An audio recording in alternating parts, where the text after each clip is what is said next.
Hey everyone! We're going to keep going with the miraculous journey of Edward Tulane, and we are on chapter 14. You can see we now have Malone, and remember Bull made Malone a more suitable outfit for an outlaw kind of character. He made his top out of his hat, and he made some pants out of handkerchief. Let's see what happens.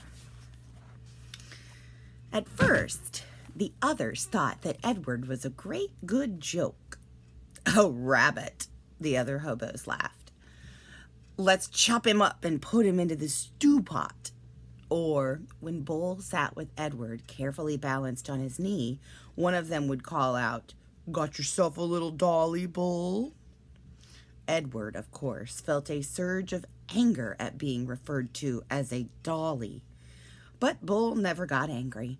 He simply sat with Edward on his knee and said nothing. Soon, the men became accustomed to Edward, and word of his existence spread. So it was that when Bull and Lucy stepped up to another campfire in another town, another state, another place entirely, the men already knew Edward and were glad to see him. "Malone!"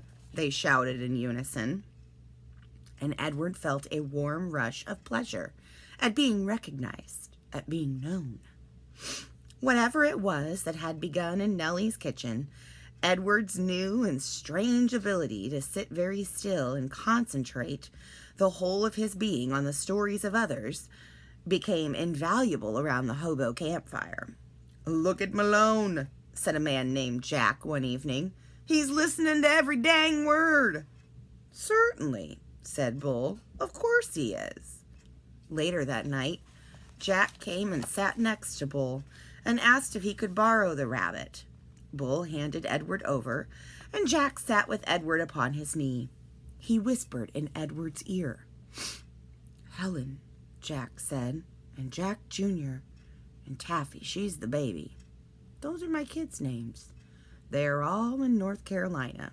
You ever been to North Carolina? It's a pretty state. That's where they are. Helen, Jack Jr., Taffy. You remember their names, okay, Malone?" After this, wherever Bull and Lucy and Edward went, some tramp would take Edward aside and whisper the names of his children in Edward's ear. Betty, Ted, Nancy, William, Jimmy, Eileen, Skipper, Faith. Edward knew what it was like to say over and over again the names of those you had left behind. He knew what it was like to miss someone.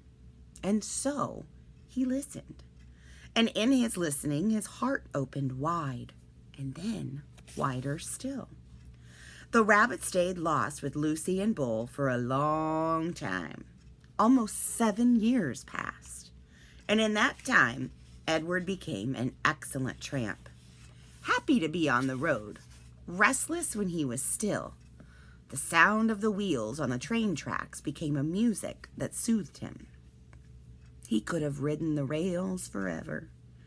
But one night in a railroad yard in Memphis, as Bull and Lucy slept in an empty freight car and Edward kept watch, trouble arrived.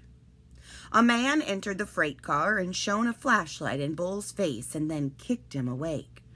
"You bum," he said. "You dirty bum. I'm sick of you guys sleeping everywhere. This ain't no motel." Bull sat up slowly. Lucy started to bark. "Shut up," said the man. He delivered a swift kick to Lucy's side that made her yelp in surprise. All his life, Edward had known what he was. He was a rabbit made of china, a rabbit with bendable arms and legs and ears. He was bendable, though only if he was in the hands of another. He could not move himself, and he had never regretted this more deeply than he did that night when he and Bull and Lucy were discovered in the empty rail car. Edward wanted to be able to defend Lucy, but he could do nothing. He could only lie there and wait. "Say something," said the man to Bull. Bull put his hands up in the air. He said, "We are lost." "Lost? You bet you are lost." And then the man said, "What's this?" And he shone the light on Edward. "That's Malone," said Bull. "What the heck?" said the man. He poked at Edward with the toe of his boot. "Things are out of control. Things are out of hand. Not on my watch. No, sir. Not when I'm in charge."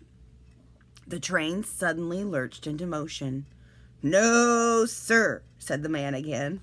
He looked down at Edward. "No free rides for rabbits." He turned and flung open the door of the rail car. And then he turned back, and with one swift kick, he sent Edward sailing out into the darkness. The rabbit flew through the light spring air. From far behind him, he heard Lucy's anguished howl. "Arr! Arr!" she cried. Edward landed with a most alarming thump, and then he tumbled and tumbled and tumbled down a long, dirty hill. When he finally stopped moving, he was on his back, staring up at the night sky. The world was silent. He could not hear Lucy. He could not hear the train. Edward looked up at the stars. He started to say the names of the constellations, but then he stopped. "Bull," his heart said. "Lucy." How many times, Edward wondered, would he have to leave without getting the chance to say goodbye? A lone cricket started up a song. Edward listened. Something deep inside him ached.